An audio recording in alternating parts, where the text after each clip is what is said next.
সুমন আর সৈকত দুই বন্ধু। একদিন তারা জঙ্গল দিয়ে হেঁটে যাচ্ছিল। সুমন সৈকতকে বলে, আমি তোকে আমার জীবনের চেয়ে বেশি ভালোবাসি রে। সৈকত সুমনকে বলে, হ্যাঁ বন্ধু, আমিও আমার জীবনের চেয়ে বেশি তোকে ভালোবাসি। এমন সময় একটা দানব চলে আসে।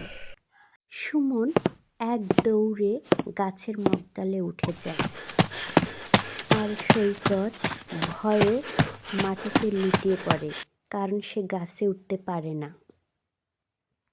সে এত ভয় পায় যে তার নিঃশ্বাস প্রশ্বাস বন্ধ হয়ে যায়।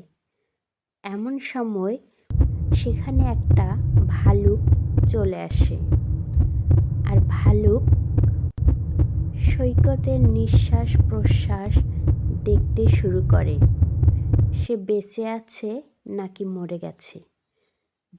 ভাল্লুক অনেকক্ষণ ধরে সৈকতের শ্বাস প্রশ্বাস শুঁকতে থাকে।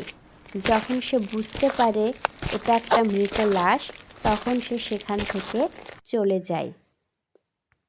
কিরে বন্ধু, ভাল্লুক তোকে কি বলল? ভাল্লুক আমাকে বলে গেল, কাউকে অন্ধের মতো বিশ্বাস করা ঠিক না। সত্যিকার বন্ধু সেই যে বিপদে পড়লে বন্ধুকে রেখে চলে যায় না। বিপদেই বন্ধুর পরিচয়।